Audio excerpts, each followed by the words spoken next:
Hello, chess fans. Today I'm going to look at one of the games I played at a recent tournament. So this is my round 2 game. I decided to skip my round 1 game because I think it was a pretty uneventful draw.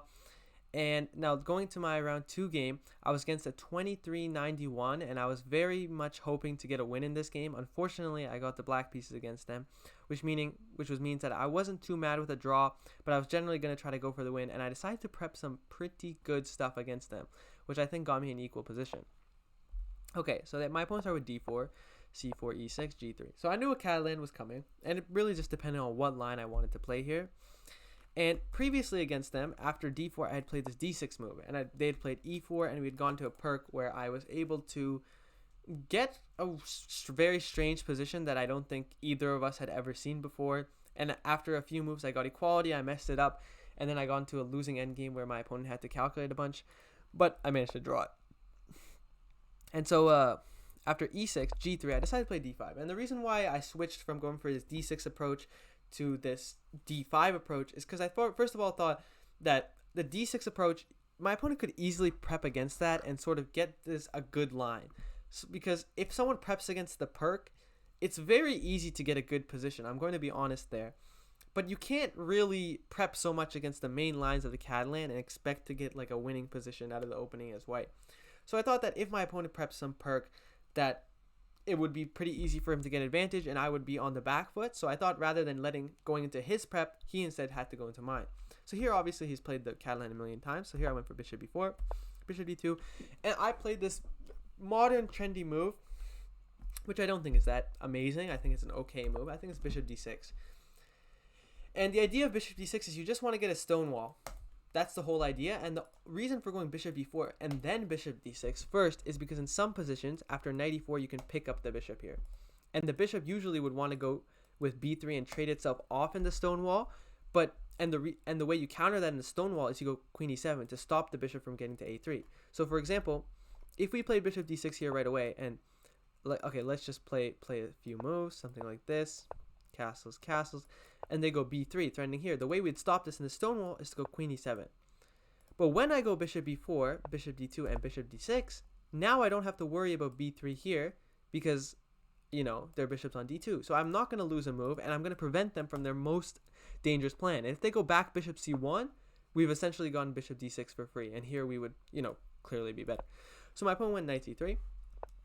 I castled, and if you're wondering why takes, and something like takes here is not that great, it's because we can go bishop e7, and after bishop g2, something like queen takes d4, position's roundabout even. I don't think my opponent wants to go for this either. I don't think there's really much to hope for. I think also if you want to be more exotic as black, you can go for bishop takes g3. I think it's also a fairly reasonable move, but maybe a little bit more exotic. So I don't think that's a very good option. And generally this Catalan tension is good for white. So here my opponent played bishop g5. Now at this point I was out of theory and I was like, really? Like, it's already move 7. I've never ever played this variation of the Catalan before. Maybe once or twice online, but I really don't have much experience. And already my opponent hits me with this sort of move I've never seen before. The only move I was familiar with was either takes here or knight f3. And I know knight f3 is not considered to be the best move because after takes here, something like castles, knight c6, I know going for e5 is supposed to be completely equal for white. But after bishop g5, I was like, wow, this move makes a lot of sense to me. If I go for c6, they can go for e4 immediately, and okay, clearly their white's better. They're threatening, for example, c6. What I was thinking is e4, and they're threatening e5, so I can't take this pawn, so I have to take, and then go bishop e7. And this just looks horrible for black. Why did I put my bishop on d6 just to lose a tempo? Doesn't make any sense. They got this bishop g5 move for free. Just a terrible move. So instead of that, I decided to take the pawn, and you have to take the pawn here if you want to get something. And here I was really hoping that they would play the move e4, because I was thinking that I could play this move e5. And here I thought that I was more than equal. I thought I was actually better. Now the engine tells me that I'm not better because they have f4, which I didn't even calculate.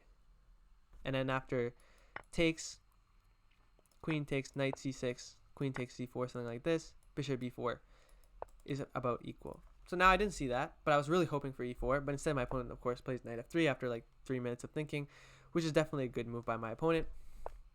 Here I went for h6.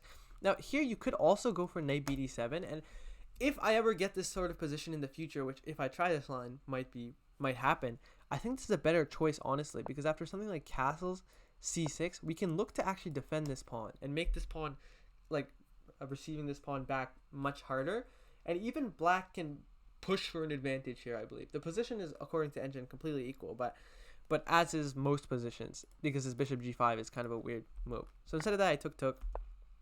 My opponent castled, and here I challenge you to find what move you think is best. There's a lot of different moves you can play here, but only really one or kind of two are that good. And I didn't really think at all here. I thought for maybe 1 minute and immediately played the move. Very common idea in the Catalan. The move is knight c6. And you might say, okay, we don't want to push our c pawn and d pawn openings. In this case, our idea is not to go with this move c5. It is instead to go with the move e5. And here I think that I was doing really well. So here my opponent played pretty much the only move. You either have to play knight e4 or rook c1, and those are really the only moves I was considering. I think they're the only real moves. e4 would be a huge mistake because it allows me to play e5, and after d5, knight a5 is what I was thinking, and I was thinking here that I should just be winning. And I was really hoping my opponent would go for this because, okay, I have the bishop pair, I'm up a pawn, like there's no compensation. So again, my opponent is not really tempted by playing e4, which is like, yeah, it's hard to do it when your opponent doesn't make any mistakes.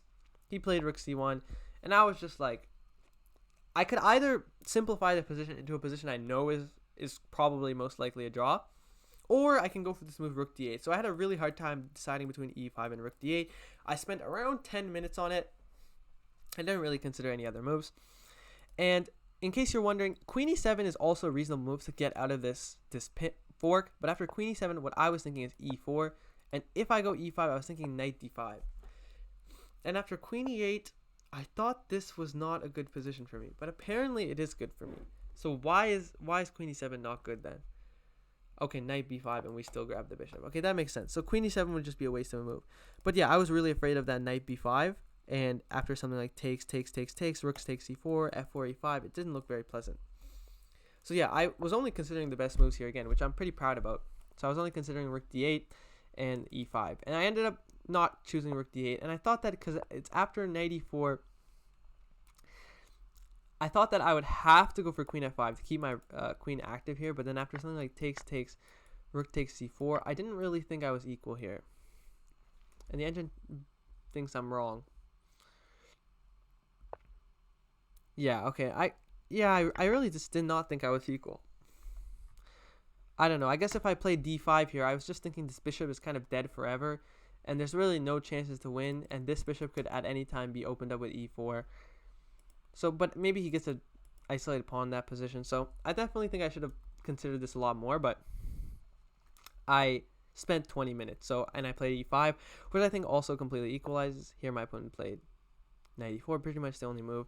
And yeah, here was my last chance to get an advantage. Now here, well, it's no advantage, plus minus 0.1. Okay, now it's minus 0.5. But here I very much did not consider any other move other than bishop queen e7. But I definitely should have considered either queen f5 or queen g6. I was thinking it would just transpose. But, okay, yeah, it does just transpose apparently. But, okay, after this, the position we got was dead equal. So we get this endgame where it's completely equal. I think even my opponent, like even an opponent who believes the Catalan is the best opening in the world, even someone who'd say that, it would say that this position is dead equal. White has one advantage though, which is they have more activity and their bishop is better than mine for this in the time being. After queen d2 here, you can easily draw the game with this move bishop e6. And then after b3, I can go c5 and c4 and trade off pieces, and it's GG. Now the reason I didn't play this is because I thought he would go rook b4. But here, queen a5, pinning the rook down is just simple. Now, I didn't calculate this, but after looking at it, this is what I thought would happen. Now I'm threatening to take on b7. And if he goes here, simple enough, go c5. And there's no square he can go to defending the bishop, so he'd have to go here. After that, I could go here. He moves the bishop back somewhere, and I take here. He takes here, and I take here. And probably it's about equal. So that was been the easy way to draw it. Now, rook b4 is by no means forced. Here, maybe a simple move. b3 would also allow me to equalize instantly. Rook d1 is probably the best move here, and after it takes here. Now, rook b4 is a little bit better. And now here, I'd have to find this difficult move to find rook here, and it would be dead equal. But I didn't see any of that. And I played c6 in literally 30 seconds, which is very dumb.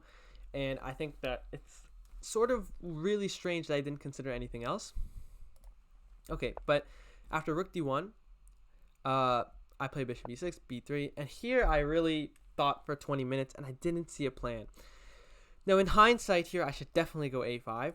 Idea of a5 is to go a4. If he does like nothing, for example, I go here, and if he takes, it might be interesting. Or sorry, maybe I don't do that right away. Maybe instead after that I go c4, try to kick this guy off, and then go a4. But in any case, why I played rook fe8 is because I thought, okay, there's lots of lines where everything comes off the board, and in the end, maybe the e2 pawn is hanging. So, like, yeah, very dumb thought process.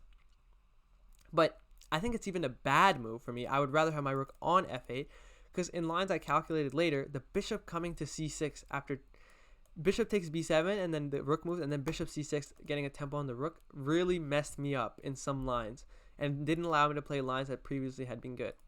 So here my opponent played h3, kind of being quiet. a5 now. King h2. I thought king h2 was... I didn't think king h2 was a very good move, because I thought that after c5, rook d6, that the position was equal. And here I played a move in around 1 second. And I really think the story of this game is spending too much time and then getting nothing from it. And when I took too little time, I didn't get anything. So here, I clearly didn't assess what position I should take time in. The easiest draw. After this, it's the engine saying dead 0-0-0 is to go here and c4. And I don't see any single way that white can get any sort of advantage. Now, e3 is probably the best course of action, but here even I can play rook a6 and trade a pair of rooks. For example, up here, I can just go back. He goes back, I follow him. So obviously he wouldn't do that. So after rook a6, oops, sorry about that. Rook a6, maybe rook d3 is considerable. But now a4. And it's just like, we're going to trade pieces no matter what. Let's say bishop a1, whatever. Even you have a4 right away, actually, I just realized. If something like here, queen a5, offering this trade, but also activating this rook. Now, why is this different in the game? Because I played queen before. I thought it was the same move. But after e3, I realized that I don't have this move a4 anymore. Which is the whole idea of queen b5, is that you have this a4 idea. Because then after takes, rook b here, I lose a pawn. Or sorry. Excuse me. The bishop takes b7. And the whole idea was that, okay, if he takes here, then after takes here, I'm better. Because I get to take this pawn, and yeah, he can't really do anything. After here, I thought that rook a7, followed by rook a8 is at least equal, but I thought it was better than for me. For example, if rook b6, rook here, he can't take with the bishop, because then I go rook b7 and I win the game. And if he takes with the rook, I think simple enough is takes here. And I have the queenside majority here. Only I can really be winning this. And yeah, I really kind of miscalculated this bishop d5 move. I expected e3, so that, okay, if I go c4, that, you know, there's no e pawn hanging. So I thought e3 was a good move. But what I completely miscalculated is here I was only calculating something like if the queen moves. For example, if queen c2, then I was thinking a4, and I thought that I was just getting equality here. I just completely overlooked amazing move by my opponent, bishop d5. After queen takes e2 here, takes. Now, this position is a dead draw. And the engine gives plus 0.4, which is pretty much nothing. It's definitely holdable. But practically holding this was incredibly difficult for me.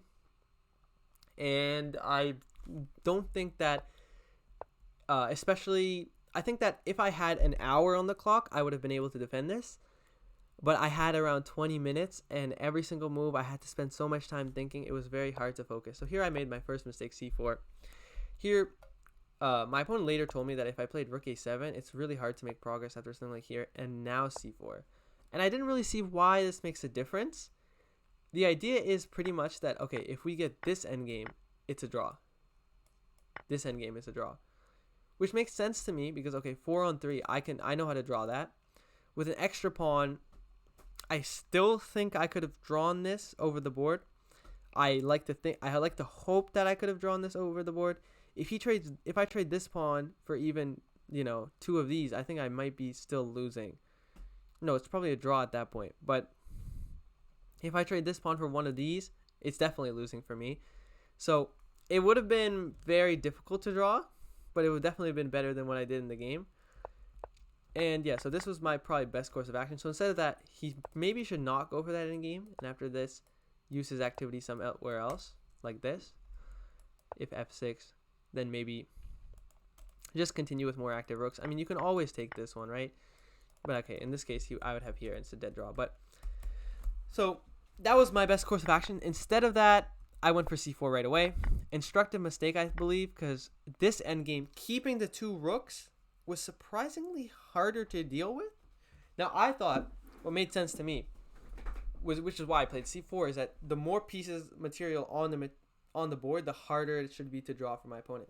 So here I played the best move: rook c2, rook f5, f6. Yeah, here I did not calculate this move, rook f8. Just looks passive, but sometimes passivity is the best. And after here, rook a2, trying to go for this, rook b3, and rook a8. And okay, if they go here, I go here. So what I was thinking they'd do is something like queen g6. And I guess here what I kind of miss is rook a7. And this I think I can hold at this point.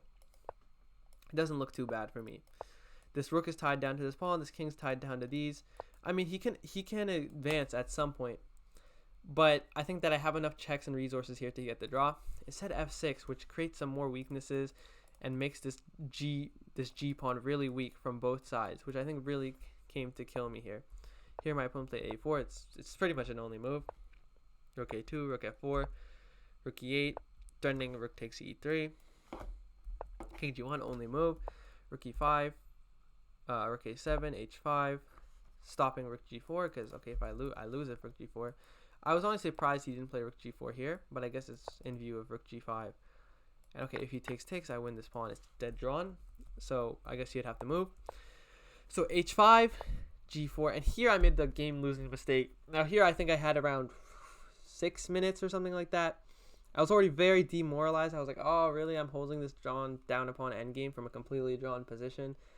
So I was really, really annoyed and, yeah, not feeling good about the position. Like, okay, my opponent has been grinding me for forever.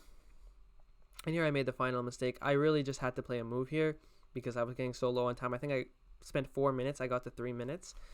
And here, I definitely did consider the best move, king h7. And after it takes here, I was considering rook here. I just thought after this that there was nothing I can do. And the move that I missed is because I thought he's going rook g6 and rook takes g7 no matter what I do. Move I missed was rook f5. Now, rook f5 is a very hard to move to find. Now, if he does something similar, this is actually a draw. And I did not think this was a draw at all in the game. I didn't see rook f5. But instead of that, maybe rook g2 would be played. And here after like something like king a1 here, rook a2 repeating, he could go for like rook a8, threatening this check. So if I take here, obviously I'm getting mated. So I would probably have to go back f4, and I could take this one, and I wouldn't be down a pawn. Oh, sorry, f4, takes, and then take this one. And I wouldn't be down 2 pawns like I was in the game. Now, if this is drawn or winning, it's really hard to say. Rook endgames are some of the most difficult things in the world.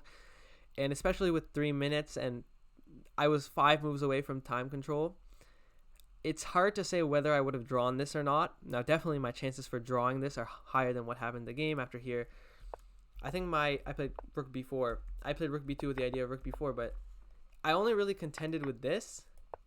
This is really the only thing I thought could happen.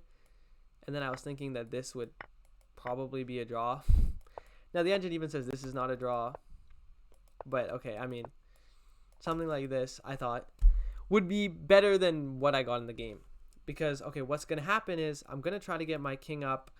And probably something like rook b8 here, rook a8. He pushes his pawns. I'm going to try to get the king up in front of the pawns.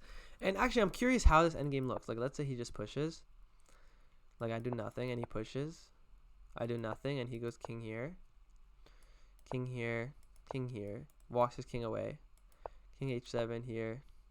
Rook a1. And yeah, the second he comes close, I just start checking him, I guess. So yeah, just pretty easy draw, I guess, if he takes it. And yeah, okay, here maybe he should go f4. In which case, maybe I have to go something like this, try to get around. But he can get around in the meantime. Like this. And this should be winning for him if he has the pawn behind it.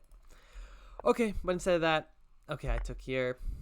I didn't see that he could go rook g4, and yeah, here I'm just clearly lost. I just played a few moves just to blow off some steam, and here I resign.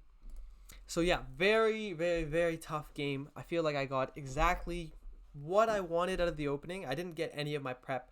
I prepped some lines, and I thought that I was getting at least an interesting position, maybe not getting equality. In the game, I ended up getting what I didn't want, which was equality and not an interesting position, because I feel, okay, my strong suit is clearly not defending an equal position, because, okay, I managed to lose it. But, yeah, I think that in next future encounters, I definitely have to try to make the game more complicated, because that's where I think that my strategic edges, and my opponent, who I'm probably going to play many times again, is definitely a very good positional player, and has a very good uh, understanding of how to like win these completely equal positions, especially with the structure, which he's been playing the Catalan for a long time, been playing the Catalan for much longer than I've been defending the black side of the Catalan, clearly. So yeah, I wasn't too disappointed in this game, to be honest. Mainly because I think I played the game pretty well. I only made 2 mistakes, and my opponent played at 98% accuracy. So that's very scary. I played at 89, which was my worst game of the tournament. Was playing 89%, and my opponent had to play 98% to beat me. I mean, I don't know how mad at you can be at that my opponent had to play an amazing game to beat me. I definitely know where I made my mistakes. It was with time management and things like that. And yeah, so I feel like I'm not too disappointed in this game. I think my opponent played a great game here. And just lesson learned, don't play your opponent, play your game. I know that against a weaker opponent, I would have played d6. And against a stronger opponent, I probably would have played d6 if I didn't know what they played. And instead of that, I decided to go in this Catalan line, and yeah, I didn't get what I wanted. So that's the end of today's video, guys. I'm going to be making videos about the other games I thought were interesting in the tournament as we go on, and I'll see you guys in the next video.